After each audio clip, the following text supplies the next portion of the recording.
से ली है भौजी पलंग पतिहा हो ए भौजी पलंग पतिहा ए भौजी खटिया पतिहा हो ए भौजी खटिया पतिहा आहा लड़ी ले चुनाव हजनी भाव अरे सुनो ना लड़ी ले चुनाव हजनी भाव जवन चाहिए के हमरे से ली है भौजी पलंग पतिहा हो ए भौजी पलंग पतिहा ए भौजी खटिया पतिहा हो ए भौजी पलंग पतिहा खटिया पतिहा पलंग पतिहा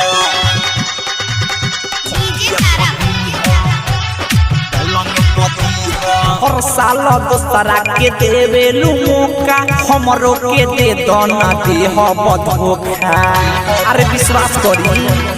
हाँ काम करब हम सबसे अनोखा कलए भौजी हम पे भरोसा हर एक बार विश्वास करी हाँ हर साल दोसरा के देवेलू मौका हमारा के दे दोना देह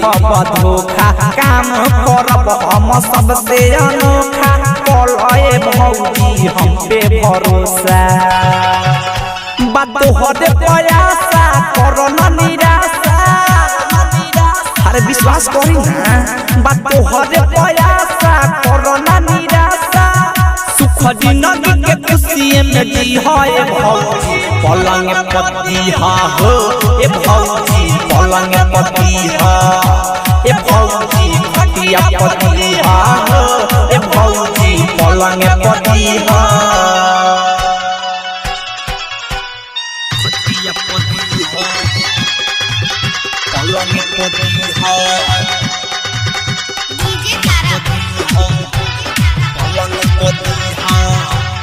चल पिछला में मुन्ना माइकल के देलू बदले में बोला कुछ ले लू बदले में बोला कुछ ले लू अब की बार मौका अमन जइया के दे दो सेवा होई नहीं हमारा के खेद अरे सुनो ये भौजी चल पिछला में बिकस दिलीप के देलू बदले में बोला कुछ ले लू अब की बार मौका अमन जइया के दे दो सेवा होई नहीं हमारा के खेद लगी सबके दाओ से रही गाओ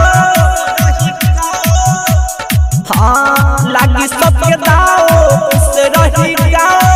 तो खूब नल के पानी तू पी है भौजी हमारे के दीहा हो ए भौजी हमारे के दीहा ए भौजी पलंग पतिहा हो ए भौजी खटिया पतिहा Shweta digital recording studio Motihari.